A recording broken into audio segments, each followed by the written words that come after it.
A bofetada ecoou pelo tribunal como um trovão. A mão de um policial branco havia acabado de chocar o rosto de um juiz negro na frente de 40 testemunhas, 12 câmeras e um escrivão que esqueceu de respirar. O oficial Travis Brantley permaneceu imóvel, sua palma ainda formigando enquanto o juiz Malcolm Verrelli tocava sua bochecha avermelhada. Naquele único momento de violência, 20 anos de queixas enterradas, relatórios manipulados e famílias silenciadas explodiram à luz. A manhã de 15 de setembro chegou com um peso incomum sobre o Tribunal do Condado de Jefferson. Os degraus de calcário, desgastados por décadas de passos em busca de justiça, brilhavam sobre um sol severo que parecia prometer revelações. Dentro do Tribunal 7, o ar-condicionado lutava contra o calor e a tensão que vinha se acumulando há semanas. O juiz Malcolm Verrelli ajustou sua toga, preparando-se para o que deveria ter sido um caso de rotina, o julgamento de Jamal Thompson, de 17 anos, preso por comportamento suspeito fora de uma loja de conveniência. Mas nada sobre este caso seria rotineiro. Não com o oficial Travis Brantley como testemunha principal. Não com a galeria lotada de jornalistas, ativistas comunitários e famílias cujas histórias haviam sido enterradas por muito tempo. Verrelli estava no banco há 15 anos, o primeiro juiz negro na história do condado de Jefferson. Sua nomeação veio após uma carreira distinta como promotor que nunca perdeu de vista a justiça, mesmo quando o sistema exigia condenações sobre verdade. "Todos de pé", anunciou o oficial de justiça. Embora a maioria já estivesse em pé, levantada por uma corrente invisível de expectativa. O honorável juiz Malcolm Verrelli presidindo. Verrelli tomou seu assento com a graça medida de alguém que entendia que cada gesto naquela sala carregava peso. Seus olhos, escuros e penetrantes, varreram o tribunal. Na terceira fileira da galeria estava a senhora Patricia Thompson, mãe de Jamal, suas mãos agarrando um lenço que vinha torcendo pela última hora. Atrás dela, 3 repórteres do Tribune se inclinavam para frente, laptops prontos. "Por favor, sentem-se", disse Verrelli, sua voz carregando a ressonância especial da autoridade merecida, não assumida. "Estamos aqui para o caso Estado contra Jamal Thompson, caso número 2024-CR 1047. A promotora assistente Rebecca Shen se levantou primeiro. Nova no escritório, apenas 2 anos fora da faculdade de Direito, sua reputação por preparação minuciosa já havia se espalhado pelo tribunal. Hoje, entretanto, parecia desconfortável, embaralhando papéis com nervosismo incomum. "Vossa Excelência", começou Shen.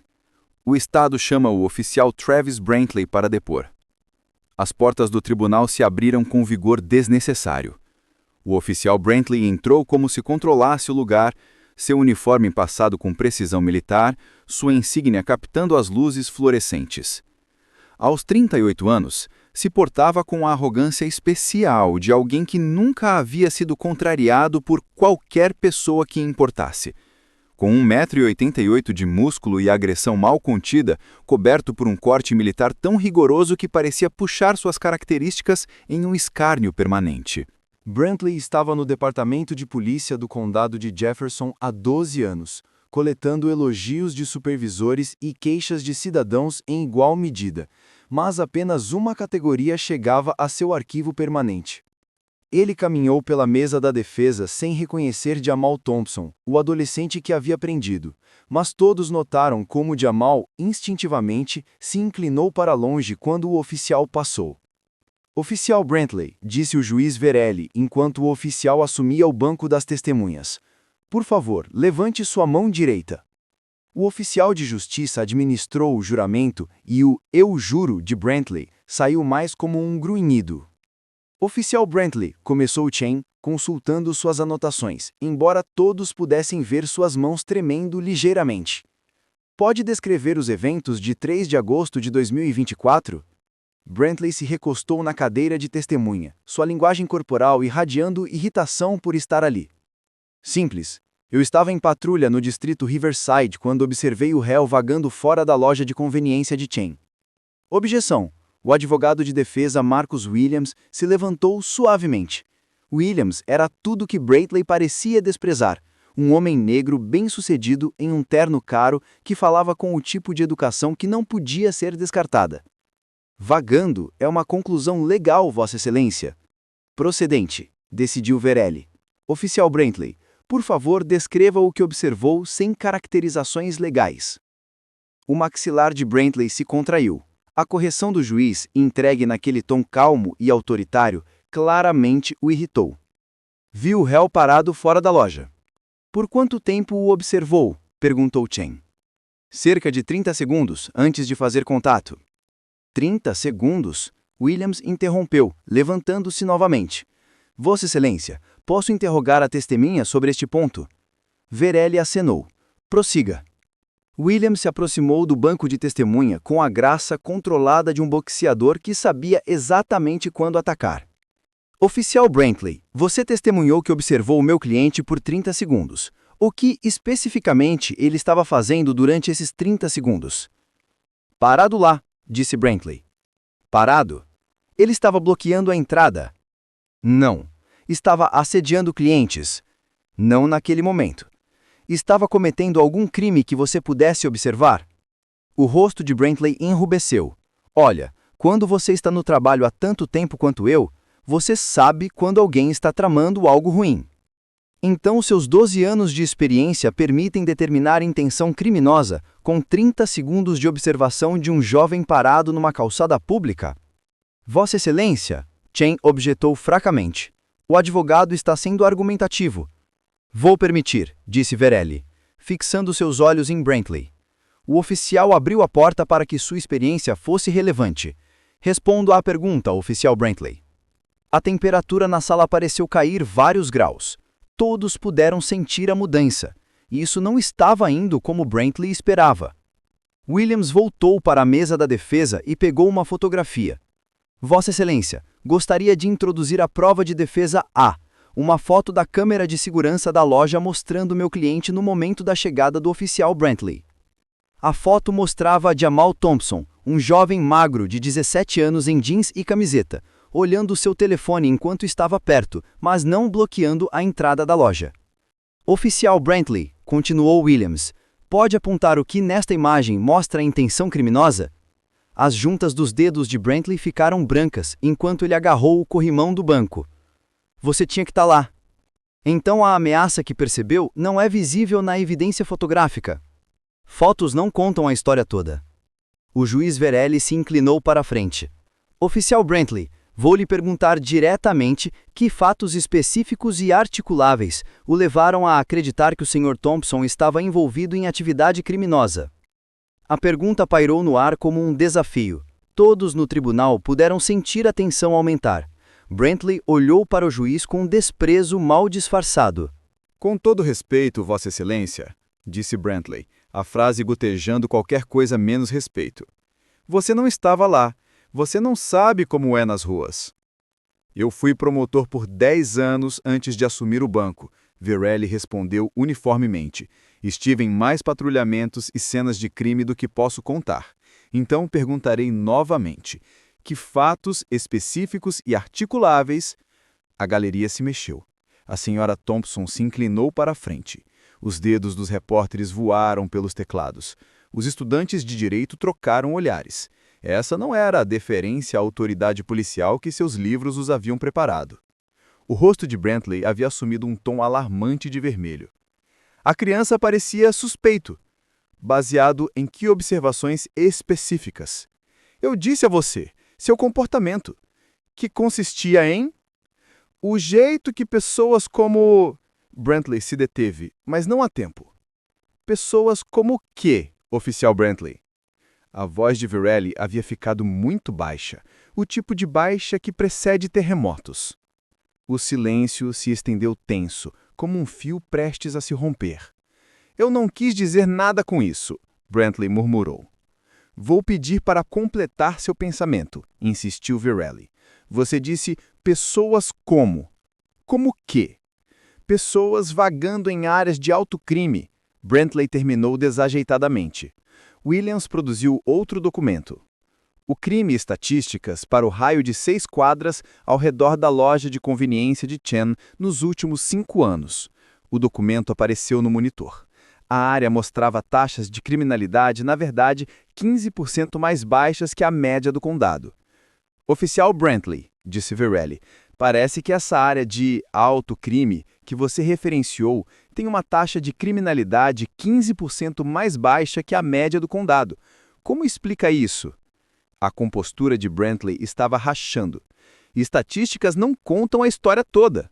Nem, aparentemente, seu depoimento, observou Verelli. Deixe-me perguntar isso. Quantas prisões fez no ano passado? Williams produziu outro documento. O oficial Brantley fez 127 prisões nos últimos 12 meses. Dessas, 89 foram de indivíduos negros, 23 foram hispânicos e 15 foram brancos, em um condado que é 42% branco, 31% negro e 27% hispânico. Oficial Brantley, pode explicar por que 70% de suas prisões são de cidadãos negros, quando eles compõem 31% da população?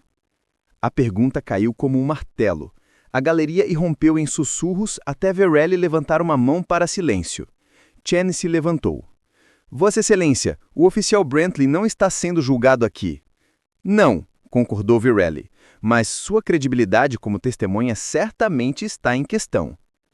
De acordo com os registros do tribunal, de suas 89 prisões de indivíduos negros, 31 resultaram em acusações arquivadas, 22 em absolvições e apenas 36 em condenações, uma taxa de condenação de 40%. Suas prisões de indivíduos brancos, 13 das 15 resultaram em condenações, uma taxa de 87%. Como explica essa disparidade? O tribunal estava elétrico com tensão. Várias pessoas na galeria estavam gravando com seus telefones, apesar dos avisos anteriores do oficial de justiça.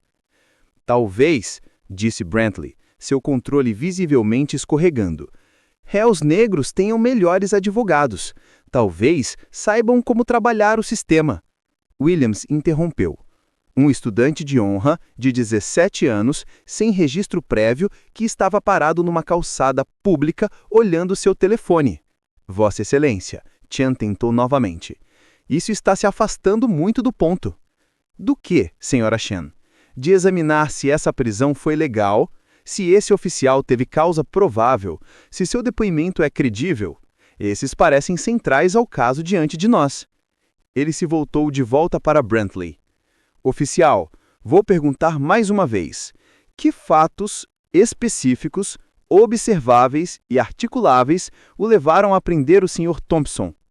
Brantley se levantou no banco de testemunha, toda a sua altura em uma tentativa de intimidação. Eu não tenho que me explicar para você. O tribunal ofegou. Até Chen pareceu chocada.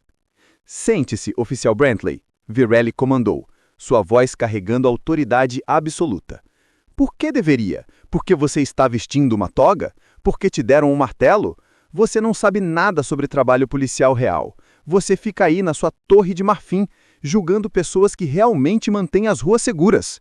Oficial Brantley, você está em desacato ao tribunal, disse Verelli. Sente-se imediatamente ou... Ou o quê? Brantley desceu do banco de testemunhas.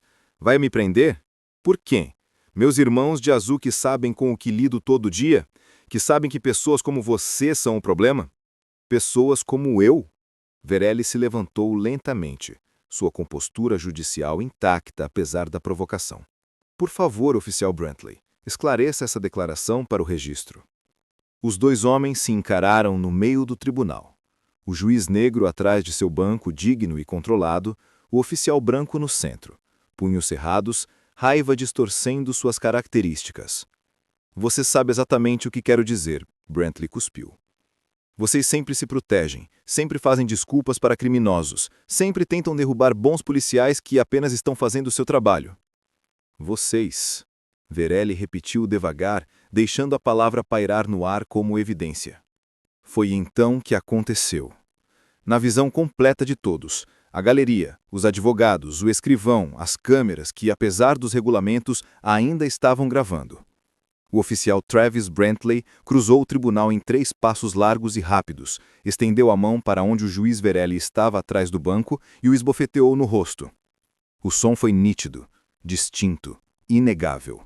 Um estalo que pareceu ecoar não apenas pelo tribunal, mas pela própria história. Todo momento violento quando o poder colocou suas mãos sobre a dignidade, quando a autoridade tentou bater a justiça, quando o sistema mostrou sua verdadeira face. A cabeça do juiz Verelli virou com a força do golpe. Uma marca vermelha imediatamente começou a florescer em sua bochecha esquerda. Seus óculos, atingidos tortos, captaram a luz enquanto ele lenta e deliberadamente os endireitou. O tribunal explodiu. A senhora Thompson gritou. Os repórteres estavam ligando para seus editores. O oficial de justiça estava falando rapidamente em seu rádio, chamando reforços. Mas no centro do caos, o juiz Malcolm Verelli permaneceu perfeitamente imóvel. Ele tocou sua bochecha suavemente, olhou para seus dedos, então ergueu os olhos para encontrar os de Brantley. Oficial de justiça, disse Verelli, sua voz cortando através do barulho com calma notável. Por favor, registre que às 10h47 o oficial Travis Brantley agrediu fisicamente um juiz em tribunal aberto. Quero isso no registro. Cada palavra, cada ação, cada segundo, cada testemunha. As portas do tribunal explodiram abertas. 6 oficiais do departamento do xerife entraram, seguidos por 2 homens de ternos escuros com a presença inconfundível de agentes federais. Agente Martinez, FBI. Estávamos aqui por uma questão separada, mas acredito que acabamos de testemunhar um crime federal. Agressão a um oficial judicial.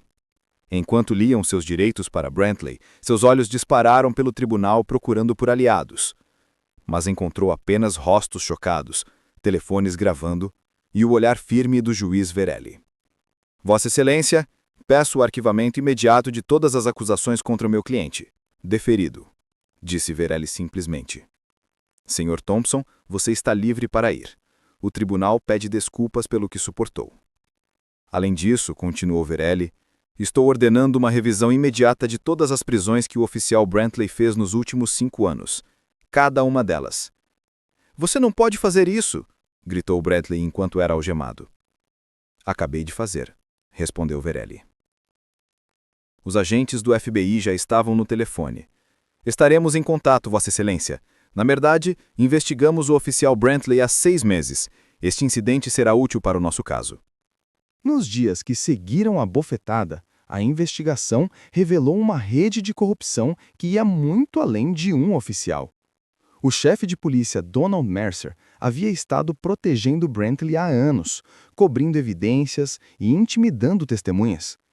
A descoberta mais chocante veio quando a mãe de uma vítima, Denise Crawford, trouxe evidências de que Brantley havia assassinado seu filho, Marcus, um estudante de engenharia de 19 anos. Ela tinha um vídeo gravado no telefone de Marcus mostrando Brantley injetando uma substância letal no jovem durante a custódia. 17 jovens homens morreram após serem presos por Brantley, revelou Verelli durante a investigação federal. 17 famílias que finalmente terão respostas. O julgamento de Brantley se tornou um dos mais assistidos da história americana. Famílias de vítimas finalmente puderam contar suas histórias. Oficiais honestos quebraram o código de silêncio para testemunhar contra a corrupção. Quando Brantley finalmente subiu ao banco de testemunhas, sua defesa desmoronou. Sob interrogatório, ele admitiu. Eles eram todos ameaças. Cada um deles. Cada um de quem, Sr. Brantley? Pressionou a promotora. O silêncio que se seguiu falou mais alto que qualquer palavra. O júri o considerou culpado em todas as 43 acusações, 17 acusações de assassinato em primeiro grau, agressão a um juiz federal e violações de direitos civis. Ele foi sentenciado à prisão perpétua sem possibilidade de liberdade condicional, múltiplas vezes. Mas a verdadeira transformação veio depois. O condado de Jefferson implementou reformas radicais. Câmeras corporais que não podem ser desligadas, supervisão civil com poder real, treinamento obrigatório sobre direitos civis para todos os oficiais. Não queremos que outras famílias passem por isso. disse a mãe de Terrell Johnson durante a dedicação do Centro Memorial Marcus Crawford. Este veredito é apenas do começo. Todo o sistema precisa mudar. Um ano depois, Jamal Thompson, o jovem cuja prisão começou tudo, foi aceito na universidade com uma bolsa integral para pré-direito. Quero ser como você, ele disse ao juiz Verrilli. Um juiz que luta pelo que é certo. Seja melhor que eu, respondeu Verrilli. Não deveria ser necessária uma bofetada para tornar a justiça visível. Torne-a visível todos os dias, em cada caso, para cada pessoa que comparecer diante de você. A investigação se espalhou para outros departamentos. Baseado no testemunho de Brantley, 47 oficiais em 9 estados foram finalmente presos. O Departamento de Justiça lançou a mais abrangente reforma policial da história americana. Hoje, o Centro Memorial Marcus Crawford permanece onde uma antiga delegacia costumava ficar, uma transformação deliberada de um símbolo de opressão em um de esperança. Nas paredes estão as fotos dos 17 jovens homens, não como vítimas, mas como os sonhadores que eram. A bofetada que ecoou pelo tribunal havia se tornado algo mais. Um lembrete de que a dignidade pode suportar o ataque, que a verdade pode superar as mentiras, que a justiça, por mais atrasada e muitas vezes negada, ainda pode prevalecer quando pessoas boas se recusam a permanecer em silêncio. O juiz Verrilli continua servindo no condado de Jefferson, fazendo o trabalho silencioso da justiça. Um caso, uma decisão, um momento de coragem moral de cada vez.